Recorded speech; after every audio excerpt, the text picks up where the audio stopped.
Preparémonos en oración para poder recibir la palabra del Señor y que sea Él quien nos guíe en el culto del día de hoy. Señor y bendito Padre Celestial, te damos gracias, Señor, por este día, te damos gracias por nuestra vida, por todo lo que tú nos das de día en día, de semana en semana, Señor, todo lo que tú provees. Te adoramos, Señor, y te queremos dar muchas gracias por todo lo que tú nos ofreces, Señor. Permite que esta tu palabra, Señor, pueda ser aplicada, no solo que nos la llevemos, que sepamos qué dice, Señor, sino la apliquemos de día en día, que demos ese testimonio que es necesario, Señor, dar al mundo. Y, Señor, que todo esto sea para tu gloria y tu honra, en el precioso nombre de tu Hijo Jesucristo. Amén. Ok. El mensaje que tenemos, que el Señor tiene preparado el día de hoy para nosotros, está en el Salmo 23, ¿ok? Y lo acabaron de compartir unos hermanos, en donde intentaré dar un bosquejo rápido de qué es lo que quiere decirnos David en ese salmo que escribe.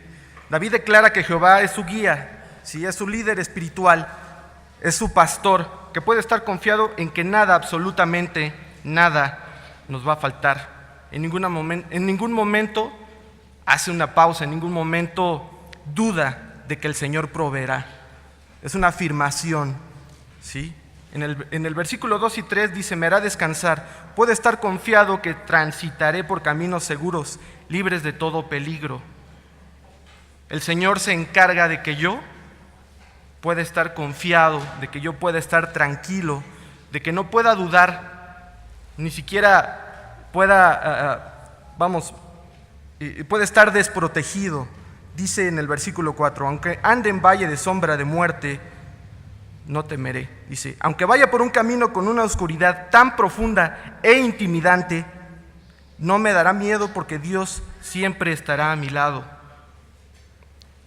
Puedo estar confiado de que Él, aunque yo ande, vamos a decirlo así, en una colonia peligrosa, aunque yo ande en un lugar inseguro, donde sabemos que puede haber peligro, el Señor me va a proteger a mí y a los míos. Es una promesa que el Señor da, lo declara David.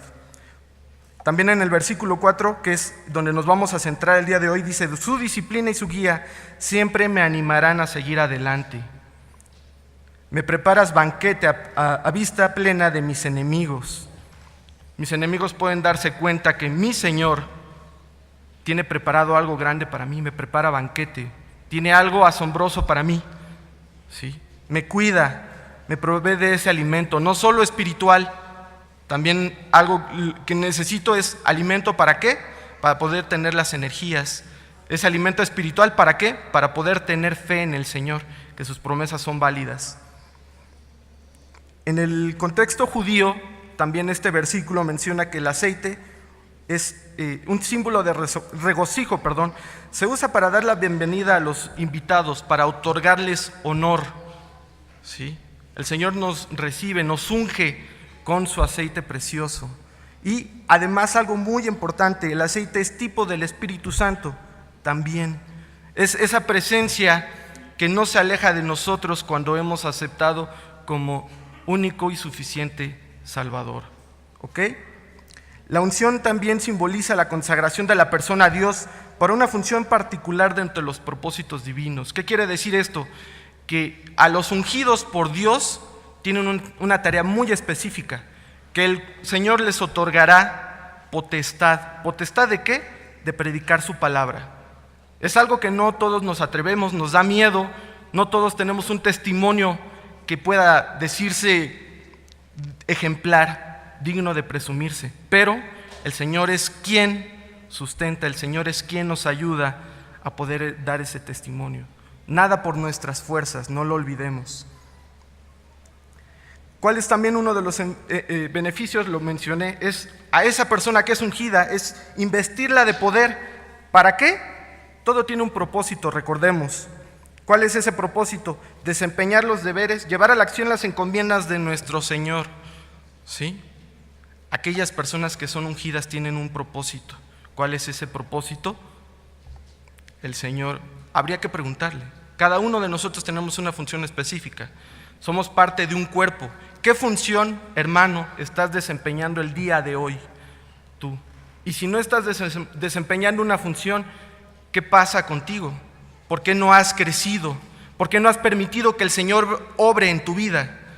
¿Qué pasa con tu vida espiritual? ¿Está muerta? ¿No está Cristo aún en ti? ¿Qué sucede contigo?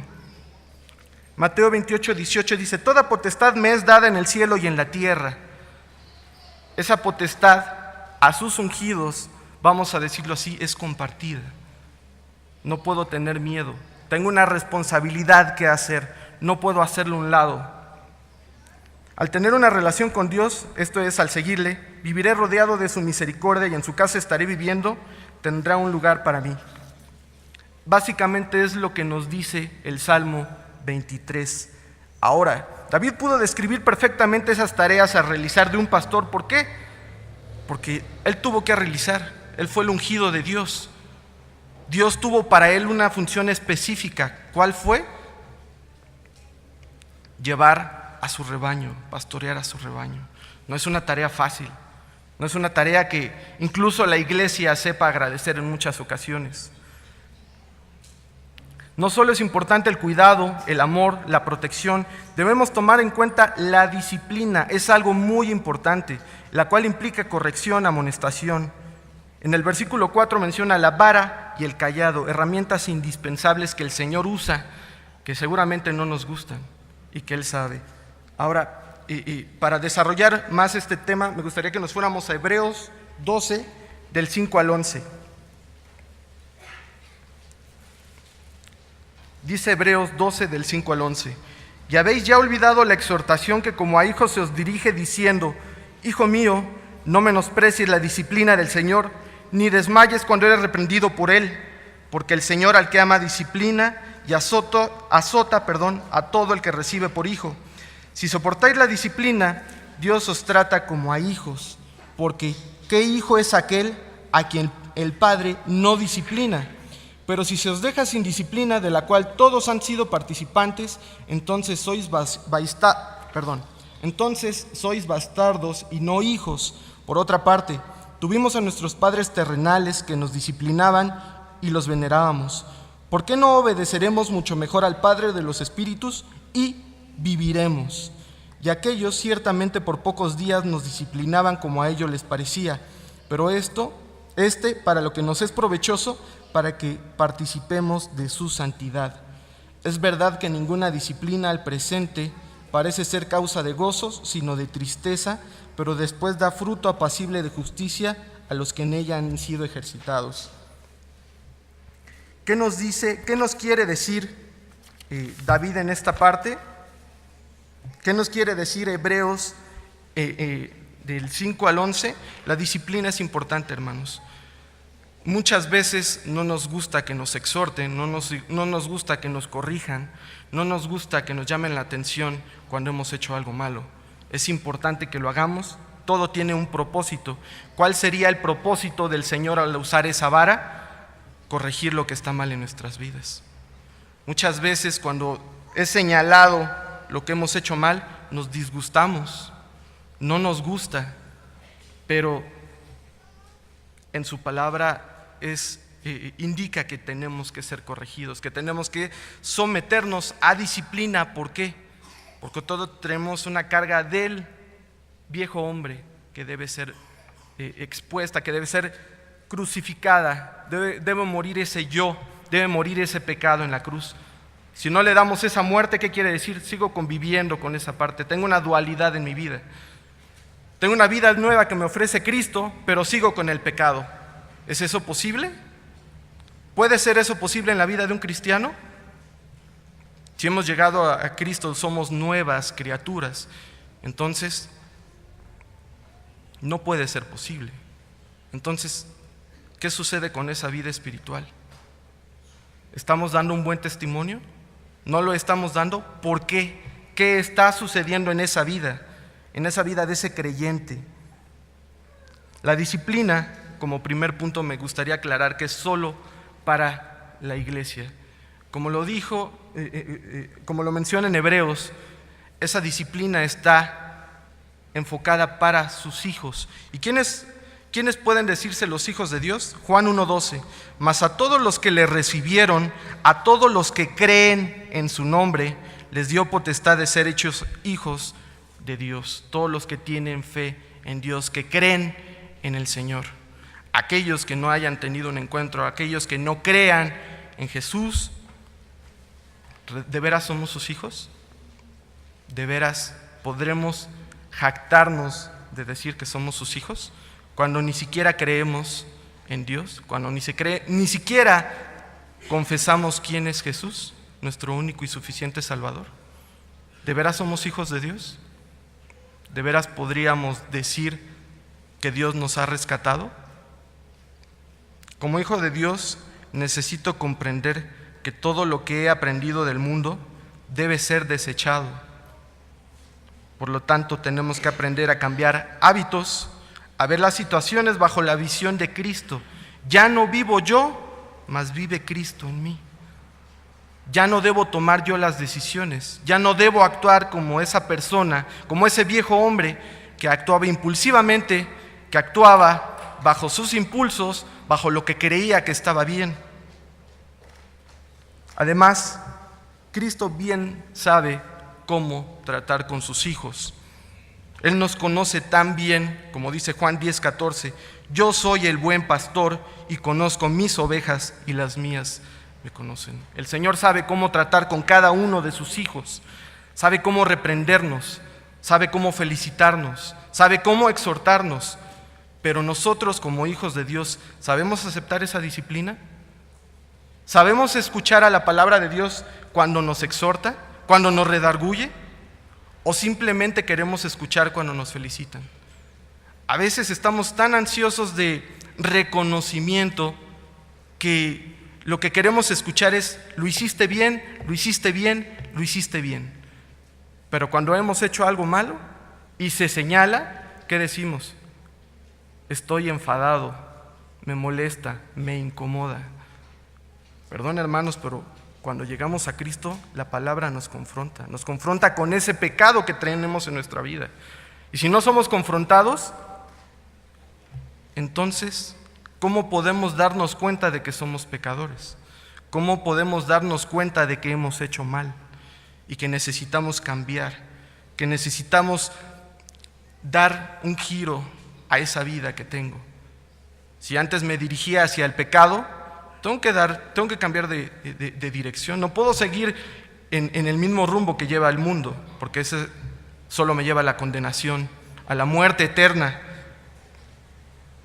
Si puedo reconocerlo como mi buen pastor, entonces podré entender que efectivamente nada me faltará, ni siquiera la corrección para alejarme del pecado. Lo que hace esa disciplina, lo que quiere el Señor con esa disciplina es corregirme, alejarme del pecado. Ese proceso de santificación no es que yo sea perfecto, pero sí que yo vaya poco a poco alejándome de ese pecado, que lo único que hace es poner una barrera entre mi relación con Dios, que me estorba, que no me permite estar cerca de Él, que no permite que yo tenga gozo, que no me permite que yo esté tranquilo. Y entonces es cuando tengo afán, entonces es cuando yo no puedo gozar, cuando yo estoy pensando en otras cosas, pero no son las del Señor. Cuando yo puedo venir al culto, pero escucho el mensaje y no ejerce ningún efecto en mí. Entonces, si no soy redarguido, si no soy edificado, ese domingo es un domingo perdido. No hay nada que me lleve yo para poder aprender. A veces mismo Hebreos dice que no me va a causar gozo el ser reprendido. Más adelante vamos a ver qué pasa cuando yo no quiero escuchar al Señor, qué pasa cuando yo no estoy en sintonía con el Señor. ¿Acepto esa llamada de atención? Tengamos en cuenta que esto lo hace Dios en nuestras vidas, pero también tenemos pastores en la iglesia que son designados por el Señor, ¿sí? Que son puestos por el Señor. No es que ellos levanten la mano, no es que ellos quieran esa tarea. Primera de Corintios 12:18, mas ahora Dios ha colocado los miembros, cada uno de ellos en el cuerpo, como Él quiso. No es que alguien haya levantado la mano y haya decidido Yo quiero el día de hoy ser un pastor. Yo quiero el día de hoy ser un diácono. Yo el día de hoy amanecí con ganas de ser maestro. Pero ya mañana no. Nada más es por hoy. ¿De veras? ¿El Señor no es el que hace su voluntad? ¿No podemos darnos cuenta que Él es el que tiene que hacer las cosas y que nos usa a nosotros? ¿No podemos darnos cuenta de eso? Que no es nuestra voluntad, que debemos dejar morir a ese yo. Como hijo de Dios, recibo una exhortación constante para no rehusarme a la corrección, a su disciplina. Hijo mío, dice, no menosprecies la disciplina del Señor, ni desmayes cuando eres reprendido por Él. ¿Qué pasa cuando en una iglesia un hermano es reprendido por el pastor? ¿Qué puede decir ese hermano? En esa iglesia no existe el amor. En esa iglesia solo existe la exhortación y la reprensión. Hermanos, si hemos hecho algo mal, hay que reconocerlo. Tenemos que ser maduros para reconocer que no todo lo que hacemos está bien y que no siempre acudimos al Señor. Tienen que ser reprendidas esas acciones. No podemos dejarlas como si nada hubiera ocurrido. No podemos hacer de cuenta que no pasó nada, borrón y cuenta nueva, sin antes haber confesado al Señor, sin antes habernos arrepentido. A veces creemos que es tan fácil, por falta de entendimiento, por falta de una buena comunión con el Señor, que creemos que haciendo de cuenta que no pasa nada, al Señor se le olvida, que el Señor puede pasar por alto todos aquellos pecados que he cometido. ¿Es cierto eso? ¿El Señor puede pasar por alto todos esos pecados que yo he cometido sin que yo los confiese, sin que yo me arrepiente? ¿Puedo yo jactarme de tener una relación con Dios sin haberme arrepentido? ¿Sin reconocer mis pecados? Perdón, pero entonces, ¿qué tipo de cristiano soy? A la primera prueba, lo único que voy a hacer es huir del Señor, huir de su palabra, huir de su congregación. ¿Por qué? Porque no he entendido, no me ha quedado claro lo que el Señor quiere para mí. Porque yo lo que quiero es reconocimiento, que me feliciten, que me den una palmadita en la espalda y que me digan, bien hecho. Y cuando hago las cosas mal, ¿no debo reconocer también que puedo equivocarme? Que no todas las decisiones que tomo son para honra y gloria del Señor. ¿Por qué debo enojarme? ¿Por qué debo sentirme ofendido? ¿Por qué?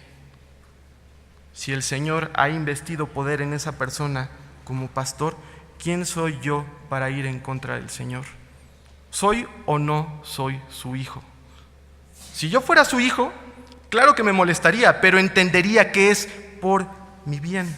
Entendería que es para corregir lo que está mal en mi vida. Claro, si es que soy maduro.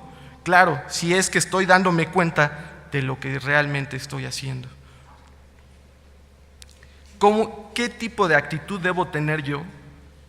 ¿Cómo es que debo recibir esa exhortación, esa corrección, esa disciplina? Pues en amor. Si Dios me ama, si Dios ha mandado a su Hijo unigénito a sufrir esa muerte horrenda en la cual era para mí, ¿cómo es que debo recibir esa exhortación, esa corrección? ¿Cómo? En amor. Señor, tú sabes que yo he hecho mal. Tú sabes qué es lo que yo me merezco. ¿Puedo yo argumentar algo? ¿Puedo tener una excusa para zafarme? No. No podemos. Aunque quisiéramos, aunque lo intentáramos, el Señor no va a aceptar ninguna excusa. El Señor al que ama disciplina y azota a todo el que recibe por hijo. Podemos decir qué fuertes palabras son estas. ¿No que es un Dios de amor? ¿No que tenemos un Dios que todo lo perdona? Claro que sí, eso dice su palabra, pero a los que hemos llegado a sus pies, a los que hemos gozado de su misericordia, también nos tiene preparado corrección. Hemos vivido tanto tiempo en el mundo que se nos han pegado cosas malas, de las cuales debemos desprendernos, y para eso precisamente es la corrección. Precisamente para eso. ¿Qué utiliza un pastor para guiar a su rebaño? Una vara y un cayado. Un cayado es un bastón que tiene como un cuello semicircular. ¿Qué es eso? Con eso el pastor, un pastor de ovejas, puede guiar a su rebaño amablemente, sin ningún problema. Pero ¿qué pasa cuando esa oveja decide ese día, en ese momento, no obedecer? Para eso tiene la vara, para azotar. El Señor al que ama disciplina y azota a todo el que recibe por hijo. No nos gusta porque creemos que no es verdad. No nos gusta escuchar esa parte porque uno diría, qué fuerte, qué violento, qué sangriento. Hermanos, ¿por qué nos asustamos? Sabemos que hay algo malo en nuestra vida y que necesita corrección. No podemos, el Señor no va, es un Dios justo. No nos va a dar algo que no merecemos. Pero si hemos llegado a sus pies y sabemos que hemos hecho mal, no podemos hacer de cuenta que es borrón y cuenta nueva sin antes corregir esos asuntos pendientes. Proverbios 3, del 11 al 12. No menosprecies, hijo mío, el castigo de Jehová, ni te fatigues de su corrección, porque Jehová al que ama castiga, como el padre al hijo a quien quiere. Todo esto es en amor. Si es un Dios justo, es un Dios amoroso, pero a cada uno de nosotros, cada vez que nos apartamos del camino que Él ya tiene, el camino que nos muestra con su callado amablemente, ¿qué hace? ¿Infringes la ley? Mereces un castigo. No puede quedar así. No puede quedar como si nada hubiera pasado. No puede quedar así, hermano. Es la corrección, la disciplina del Señor. El Padre, al adoptarnos, necesita dejarnos claro que sigue amándonos, que no deja de amarnos, pero bajo ninguna circunstancia permitirá que sigamos en pecado, con pecado en nuestras vidas, y que no permitirá rebeldía o alguna actitud de desprecio. No menosprecies, hijo mío. No hagas a un lado lo que el Señor te está diciendo a ti. Tómalo en cuenta. Es para tu corrección, es para tu bien. ¿Qué hacemos? Esto no me sirve, esto no me agrada, esto no me gusta. Volteo hacia otro lado. O decimos, hermano, esto es para ti. Hermano que está sentado hasta adelante, hermano que está sentado atrás, arriba, hermano, eso es para ti. Pero yo esquivo mi responsabilidad. Yo creo que esto no es para mí. No, seguramente todo hemos hecho bien. Por eso estamos aquí, ¿verdad? No hay nada que corregir, seguramente. Sí, seguramente. Y precisamente esas son las personas que huyen primero, son las personas que no quieren sujetarse, son las personas que al escuchar al pastor menosprecian esa corrección. ¿Por qué? No nos gusta. Queremos únicamente reconocimientos, queremos medallitas, diplomas, que reconozcan lo bien que nos hemos portado, pero cuando nos hemos portado mal, una llamada de atención, no me gusta y me voy. ¿Y qué digo? Hace falta amor en esta iglesia. ¿En verdad? ¿En verdad usamos esa excusa como niños? No me gusta lo que hacen, entonces huyo, entonces corro a donde me feliciten, a donde sí reconozcan mi trabajo. Qué tristeza. Si soportáis la disciplina, Dios os trata como a hijos. Seamos honestos, aquellos que somos padres o que ya han sido padres, usted permitiría que su hijo, usted no corregiría, alguna actitud de su hijo que sabe que es mala y que le va a acarrear problemas. Usted no haría lo posible por intentar desviar a su hijo del mal camino. Entonces, ¿por qué nos asustamos? ¿Por qué nos ofendemos cuando el Señor nos llama la atención, nos exhorta, nos corrige? ¿Por qué? ¿Por qué? ¿Por qué nos ofendemos?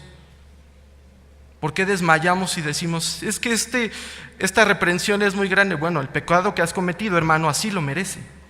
La acción que tú has llevado a cabo merece una corrección igual. Pero nos asustamos, nos ofendemos, huimos y decimos que no hay amor en la iglesia, que no está el Señor ahí. ¿De veras? Habría que pensar en nuestra situación espiritual, que también estamos con el Señor. ¿De veras? ¿De veras no hay amor? Hebreos 12:25. Mirad que no desechéis al que habla, porque si no escaparon aquellos que desecharon al que los amonestaba en la tierra, mucho menos nosotros si desecháramos al que amonesta desde los cielos. ¿Qué quiere decir esto? Ese pastor que es ungido por el Señor, que es seleccionado, permítanme usar esa palabra, por el Señor, ¿cómo puedo decirle que está mal? ¿Cómo puedo desechar su palabra si el mismo Señor le está otorgando esa responsabilidad? Yo no lo elegí, la iglesia no lo eligió, el Señor hizo su voluntad en esa persona. A veces lo pasamos por alto y creemos que la iglesia, que algunos hermanos, algún grupo de hermanos, y ahí empiezan a haber rumores. Es que ese hermano fue apoyado por ese grupo de hermanos, era simpatizante. ¿De veras? ¿Que el Señor no hace su voluntad en su cuerpo? ¿Quién lo formó? ¿Quién formó la iglesia? El Señor. ¿Quién pone esos miembros? ¿Quién pone esas partes del cuerpo? El Señor hace su voluntad. Es su iglesia, es su cuerpo. Y lo perdemos de vista muy fácilmente. Queremos ser tratados como hijos, pero como hijos berrinchudos, como hijos que quieren hacer su voluntad, que en cualquier momento, si tiene deseo de algo, hace berrinche. ¿Vemos bien acaso eso en un pequeño? Bueno, en un pequeño puede ser falta de madurez, pero si eso lo vemos en una persona de 15 años, de 20 años, de 25, ¿se lo seguimos celebrando? Decimos, qué gracioso niño. Sí, ¿se lo festejamos? Lo vemos mal. Imagínense una persona de 30, 40, 50 años haciendo un berrinche, así. ¿Es gracioso? ¿Es realmente gracioso? Esa persona no sabe lo que son los límites. ¿Qué hace el Señor? En Josué 1:7, no te apartarás de esta ley que mi siervo Moisés te mandó, ni a izquierda ni a derecha. Esos son los límites que el Señor pone. ¿Pero qué hacemos? Es que esto no me gusta, es que esto no es para mí, es que esto es tan fuerte que creo que no aplica para mí. Todo lo hago bien, seguramente, por eso sigo aquí, por eso no he llegado ante su presencia. Soy tan perfecto que todo lo hago bien. Menosprecio, huyo, no le doy el valor a la palabra. Y como digo, le echo la bolita al hermano. Es que esto es para el hermano, esto es para la hermana, esto es para el grupo de pastores. ¿Y yo? ¿Mi vida está en orden? ¿Mi vida está de acuerdo a lo que Dios quiere? ¿Seguros? ¿Qué tanta comunión tenemos con el Señor? ¿De veras nos felicita el Señor? Estoy seguro que no. Seguramente no, pero nos queremos engañar. O tal vez ni una relación estrecha con el Señor tengamos. Es lo más preocupante. ¿Cómo podemos darnos cuenta? Esos frutos, ese hermano que no trabaja, perdón que lo diga así, pero que solo calienta bancas en el culto, en las clases, pero que no tiene crecimiento espiritual y que pasa mucho tiempo así. Pasan los años y ese hermano va dando vueltas de clase en clase, no sabe cuál es su don, no trabaja en su iglesia. ¿Qué tipo de crecimiento espiritual puede mostrar una persona así? ¿Qué tipo de testimonio? Si le preguntáramos a su familia cómo se comporta, seguramente no podrían darnos buena referencia. Seguramente no podrían decir cosas buenas de esa persona. ¿Por qué? ¿Por qué? ¿Debiera sentirme reconfortado por esa disciplina impuesta por Dios? ¿Debiera sentirme bien? Job 5:17. Bienaventurado es el hombre a quien Dios castiga, por tanto no menosprecies la corrección del Todopoderoso. Otra vez esa palabrita, no menosprecies. No hagas menos lo que tu pastor, lo que tu Dios te está diciendo por medio de su palabra. No voltees a un lado fingiendo que eso no es para ti, porque bien sabes que es para ti. Si tú dices ser un hijo de Dios, tiene mucho que corregir. Tiene mucho que corregir en mi vida, bastante. Entonces, ¿por qué tengo que hacerlo a un lado? ¿Por qué pretendo hacer eso a un lado y no escucharlo? Cerrar mis oídos, cerrar mi entendimiento. ¿Por qué? Como hijo de Dios deberé estar consciente no solo de recibir vida eterna, bendiciones al Espíritu Santo, sino la corrección que me lleva a purificarme, desintoxicarme de lo que, insisto, he aprendido mucho tiempo andando, caminando con el mundo. Desafortunadamente, antes de llegar a Cristo tenemos una historia, y no muy positiva, no digna de presumirse. Y creemos que esa vida no tiene que limpiarse, no tiene que desintoxicarse. Hermanos, somos como esas personas que llegan a Alcohólicos Anónimos que necesitan dejar el alcohol atrás. Somos como esas personas que cuando estamos desintoxicándonos queremos regresar, queremos volver al alcohol, queremos volver al pecado, queremos volver a ser ese viejo hombre y volver a hacer lo que ese viejo hombre hacía, pecar deliberadamente. ¿No Cristo ya nos rescató? ¿No Cristo ya dio su vida por nosotros? ¿Por qué queremos de nuevo regresar a esa vida que no tiene nada para nosotros? ¿Por qué? No podemos pretender llamarnos hijos de Dios sin antes haber dejado lo que nos ata al mundo atrás, muerto. Las cosas viejas pasaron, ahora todas son hechas nuevas. 2 Corintios 5:17. Ya lo sabemos, pero ¿qué tanto lo aplicamos? Sí, soy nueva criatura, ok. ¿Y qué tal tu relación con el pecado? ¿Cómo va esa lucha? Porque tú solo no vas a poder. Dice su palabra, lejos de mí nada podéis hacer. ¿Por qué pretendemos que nosotros podemos luchar contra el pecado? Varias veces los pastores han dado ese mensaje. ¿Tú crees que solo vas a poder? Solo te espera la derrota. Pero no queremos entender. Y una y otra y otra y otra vez vamos a seguir escuchando lo mismo. ¿Por qué? Porque se supone que el cuerpo que es de Cristo, que debiera estar enfocado en las cosas del Señor, no trabaja para el Señor. A veces decimos, es que eso ya lo sé, es que eso ya lo escuché, es que eso ya me aburre, hermano. Y entonces, ¿cuándo piensas aplicarlo a tu vida? ¿Cuándo piensas hacerlo una realidad en tu vida? Dejar el pecado atrás y que para ti el vivir sea Cristo. ¿Cuándo? ¿Cuándo? ¿Cuando tus hijos se vayan de tu casa?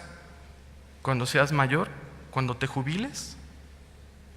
¿Cuándo? La disciplina del Señor nos ayuda a romper ese vínculo que nos tuvo atados al mundo por mucho tiempo. Nos ayuda a enderezar nuestros caminos ahora en Cristo. Tiene un propósito bien específico. No es únicamente ser reprendidos nada más porque sí, no. Es alejarnos de esa situación de pecado que hay en nuestras vidas. Necesita corregirnos. ¿Por qué entonces habríamos de huir? ¿El pacto entre Jesús y yo realmente lo tomo como un compromiso? No un compromiso impuesto por la iglesia, sino un compromiso que yo pongo ante el amor que Dios me brinda, la misericordia del Señor que me brinda de día en día. ¿Qué tan comprometido estoy en la obra del Señor? ¿A cuántas misiones he ido? ¿A cuántas personas he discipulado? ¿A cuántas personas he dado testimonio? ¿A cuántas? En lo que va del año, ¿a cuántos Dios me ha permitido tocar? Así de sencillo. ¿A cuántos? ¿A nadie? ¿Qué estoy haciendo? ¿Qué estoy dejando de hacer? ¿De veras tengo una comunión con el Señor? ¿De veras Dios me habla cada vez que consulto su palabra? ¿Cada vez que lo quiero escuchar a Él? ¿No me dice nada? ¿Son palabras muertas para mí? ¿De veras no me dice nada? ¿De veras no tiene un mensaje para mí? ¿En serio?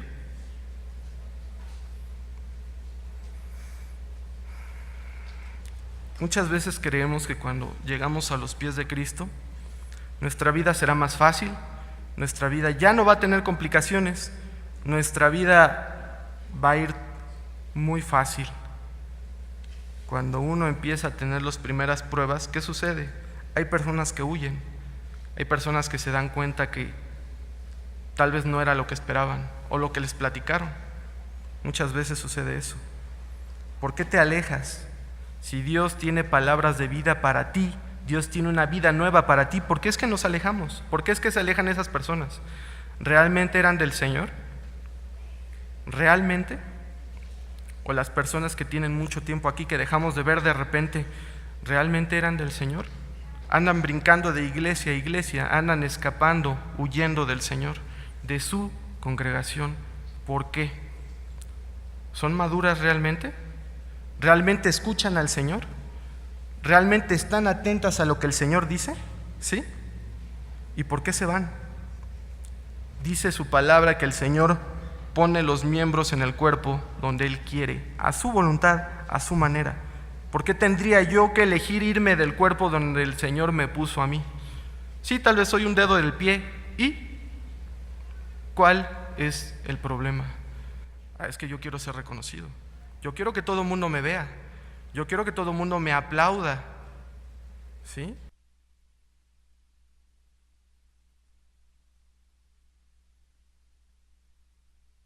Yo solo soy un obrero.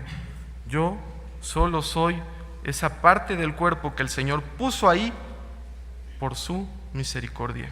Yo no me he ganado ese privilegio. Yo no. Es la voluntad del Señor. Mateo 6:10, hágase tu voluntad como en el cielo, así también en la tierra. ¿Realmente hacemos esto? ¿Realmente queremos hacer la voluntad del Señor? ¿O es lo que me place, en el momento que me place, al tiempo que me place? A veces creemos que ser hijo de Dios es tronar los dedos, dar órdenes y señalar únicamente los puntos que están mal. Pero yo no trabajo, yo no asisto a los cultos, yo no oro. Yo soy como un fantasma que se aparece de repente ahí en las bancas o en las clases, pero que sí señala lo que está mal, pero que sí se queja, pero que no está dispuesto a trabajar, que no está dispuesto a salir de esa zona de confort, que no está dispuesto a exponerse a la disciplina del Señor. Y entonces, ¿de veras creemos que podemos opinar? Dice en Hebreos que si no eres sometido a la disciplina no puedes llamarte su hijo, que entonces eres un bastardo. Se oye fuerte, pero entonces no eres su hijo. Entonces no vas a poder estar con él en un futuro. Entonces no vas a comprender el Salmo 23. El Salmo 23 dice cosas hermosas, maravillosas, que voy a tener amor, protección, dirección, guía, pero también implica la disciplina, hermanos. Nada me faltará. Y eso implica que la disciplina está ahí, que yo no puedo hacerlo a un lado, que yo no puedo decir, bueno, sí, Señor, yo acepto tus bendiciones, acepto tu vida eterna, pero no me corrijas. Yo solito lo hago, Señor. Yo solito me dedico a corregirme a mí mismo. Yo solito me castigo. ¿A qué hijo le permitimos hacer eso? Sí, hijo, tú ponte el castigo. Anda, pues. ¿Sí? Perdón, pero aquellos que hemos sido padres decimos, hijo, los límites son estos. Te pasaste de listo, no te voy a hacer una fiesta. Te pasaste de listo, no te voy a felicitar. Llamada de atención, corrección, disciplina, en pocas palabras. Si nosotros lo hacemos, ¿por qué el Señor no habría de hacerlo? Alégrate si tú estás así, siéntate bienaventurado, como dice Job, pues Dios te considera su hijo y quiere corregir lo malo que hay en tu vida. Él sabrá cómo llamar la atención, Él conoce a sus ovejas, Él tiene cuidado de ellas. Si se deja sin disciplina, entonces de lo cual todos han sido partícipes, entonces sois bastardos y no hijos. Si tú estás en esta situación, entonces sí debiéramos preocuparnos. ¿Por qué? Porque pues Dios ni siquiera te está queriendo corregirte. Tú eres del mundo. Tú vives como el mundo, rodeado de pecado. Tú crees conocer a Dios, pero ¿le sigues? ¿Le escuchas? ¿Le obedeces? Una cosa es estar en el cuerpo y otra cosa es estar conociendo al Señor. Pero no eres del Señor. No has hecho esa voluntad. Déjenme ordenar mis ideas. No has tomado esa decisión que te acerca al Señor, que te hace alejarte del pecado, que te hace estar bajo su camino, bajo su voluntad, hágase tu voluntad como en el cielo, así con los ángeles, así también con los que has rescatado tú en la tierra. Apocalipsis 3:19. Yo reprendo y castigo a todos los que amo. Se oye fuerte, hermanos, pero en serio, ¿creemos que esto es una verdad en nuestra vida? ¿Creemos que esto es posible? A veces lo pasamos por alto y decimos, es que Dios me ama, claro que me ama, pero también me va a reprender, también me va a castigar, también me va a llamar la atención, me va a exhortar y va a corregir definitivamente lo que está mal. ¿Por qué no habría de ser eso? ¿Quién es el Señor de mi vida entonces? ¿Quién puede corregirme? ¿Quién puede llamarme la atención entonces? El pecado siempre lleva consecuencias. Si comemos en exceso, ¿qué tenemos? Obesidad y después enfermedades. Si hay alcohol en nuestra vida, hay familias rotas, accidentes de tránsito. Si hay libertinaje sexual, enfermedades venéreas, relaciones rotas. Si yo no soy buen administrador, lo más seguro es que yo tenga deudas y que no salga de ellas y que esté cada rato en un bache, en otro bache, en cada hueco. ¿Por qué? No soy buen administrador de lo que el Señor me da. Y luego digo encima, ¿cómo quieres que ofrende si estoy lleno de deudas? Bueno, ¿qué tan buen administrador de los recursos que Dios te da, de la vida que Dios te da, eres? Y sobre todo, ese pecado lleva una culpa. ¿Cuál es el resultado? Pues huir de Dios, huir de la congregación. Cuando la palabra dice que debamos correr hacia Él, que Él es abogado, que tenemos abogado en Él, que Él nos va a defender, Él nos va a ayudar, ¿por qué habremos de huir de Él? ¿Por qué? Él está para cuidarnos, ¿cierto? Él está para ayudarnos, para disciplinarnos. ¿Pero por qué sucede esto? Porque no comprendemos las Escrituras. Queremos deformarlas. Creemos que es como una masa que utilizan los niños de kinder, donde puedo hacer lo que yo quiera con esa masa. Creemos que lo que hay aquí, yo puedo meterle mano, deformarlo y transformarlo en lo que a mí me conviene, en lo que a mí me parece y únicamente para mi beneficio. Cuando la palabra claramente no podemos transformarla, no podemos deformarla en lo que a nosotros nos convenga. El Señor castiga eso. ¿Estamos conscientes de eso? ¿Realmente queremos eso? ¿Queremos ese castigo? Proverbios 20:30. Y el castigo purifica el corazón. Necesitamos limpiarnos de dentro hacia afuera. Todo lo que pensamos, sentimos, necesita estar expuesto ante la palabra para evidenciar una transformación. Cuando somos expuestos, confrontados ante esa palabra, es en donde salen esos errores, donde sale ese pecado y me siento culpable. Y la palabra me redarguye. Donde me siento expuesto, desnudo. ¿Qué efecto tiene esa palabra en mí? Yo me siento culpable. Pero lejos de huir, lejos de entender mal la palabra, me refugio más en Cristo, como David, que aún pecando, corro a Él, pido auxilio y no huyo y no me voy a otra congregación, no huyo de Dios, porque Dios es tan severo, es tan fuerte, que me da miedo. Si yo entiendo bien las Escrituras, mi refugio, mi roca va a ser Cristo y yo no voy a alejarme de Él. Por más que alguien intente alejarme de Él, por más que las situaciones sean tan duras, yo no puedo alejarme de Él.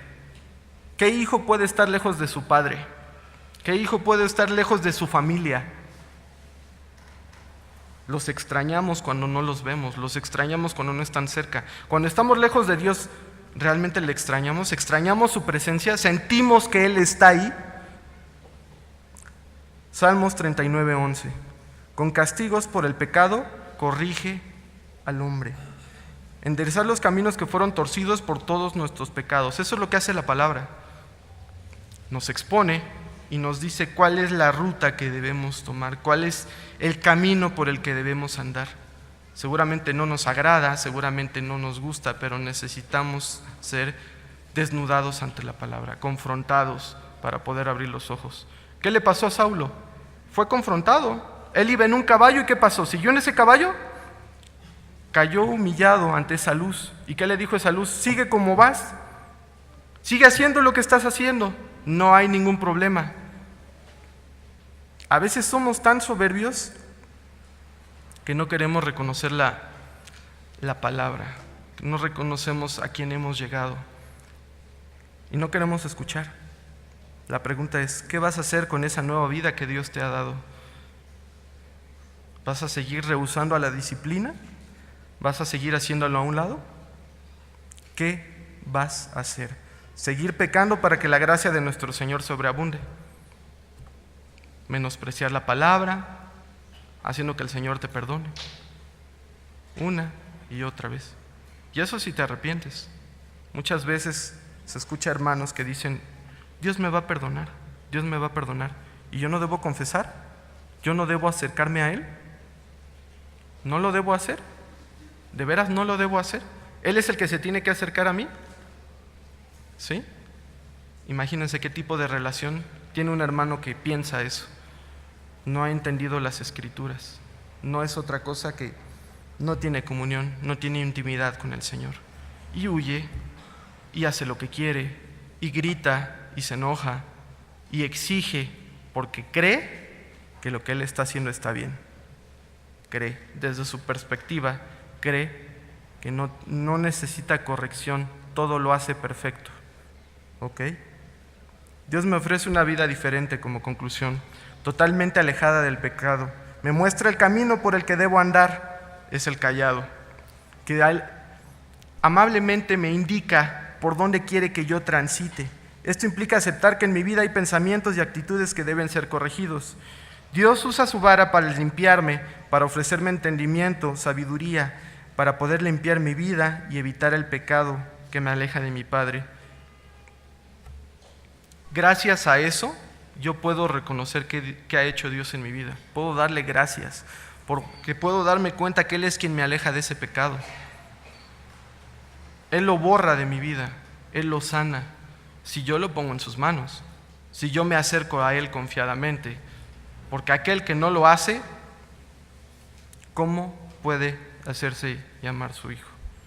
Si menosprecia la disciplina que el Señor tiene para él. ¿Puede decir que es su hijo? Tal vez ni lo conoce, pero dice ser su hijo, dice conocerle. A ti que aún no has experimentado esto, que escuchas esto por primera vez, no te dé miedo, no tengas miedo de la disciplina que el Señor tiene para ti, porque lo hace en amor, quiere corregir lo que está mal. Y si tú has llegado a ser padre, sabrás que eso es lo que quieres para con tus hijos, quieres lo mejor, y le pones límites y corriges lo que está mal. No permites que crezca, que entienda el mundo a su conveniencia, lo guías. ¿Qué buen padre dejaría de hacer eso? ¿Qué buen padre dejaría de hacerlo? Tenemos un buen padre en Jehová que lo va a hacer y Él no va a dudar, no le va a temblar la mano en corregir lo que está mal en su vida, la vida de sus hijos. Entonces no tengas miedo. Si tú aún no experimentas esto y lo has escuchado, no temas acercarte a Dios. Es lo que quieres, alejarte de ese pecado, que tengas una comunión tan fuerte con el Señor que lo que escuches sea su palabra, sea a Él, y a Él rindas honor y gloria. Disfruta de su compañía. ¿Qué tienes que hacer? Tienes que reconocer a Jesús como tu único y suficiente Salvador, y además, obviamente, tienes que arrepentirte, tienes que reconocer todo lo malo que has hecho en tu vida, porque si llegas a los pies de Cristo, es honestamente porque no te crees la mejor persona. Sabes que algo hay mal en ti, dentro de ti, no fuera, y necesitas ser cambiado. ¿Y quién es el único? Jehová. Cree que tú también puedes tener una vida diferente. Esa vida también puede ser para ti, pero sí debes tener fe, debes confesarte y debes acercarte al Señor. Por último, cuando somos confrontados, como lo fue Pablo, es cuando podemos gozarnos y podemos abrir los ojos. Es cuando podemos decir, Señor, estoy mal, efectivamente estoy mal, pero yo no puedo. Yo no puedo hacer nada para corregirlo, para limpiarme, y entonces acudo a ti. Oremos. Señor y bendito Padre Celestial, te damos gracias, Señor, Te pedimos, Señor, que tú corrijas todo aquello que está mal en nuestra vida, Señor. Te pedimos que seas tú quien nos lleve de la mano, que, Señor, que nos redargullas. No permitas que, si somos tus hijos, Señor, nos alejemos, demos la vuelta, cerremos los ojos, nuestros oídos, Señor. Te pedimos, te rogamos que seas tú, Señor, quien nos hable, que hable a nuestras vidas y que, Señor, andemos de tu mano, confiados y sabiendo que tú eres el que hará la obra. Te pedimos, Señor, que aquellos que hayas de llamar, Señor, sean reconfortados, Señor, y que sean también disciplinados y que no huyan a esa disciplina, porque es para nuestro beneficio, es para estar cada vez más cerca de ti, y que esa misericordia y esa vida eterna, Señor, sea para nosotros, Señor, y que podamos gozarnos en ella. Te pedimos que seas tú con nosotros, Señor, en el resto de la semana, en el precioso nombre de tu Hijo Jesucristo. Amén.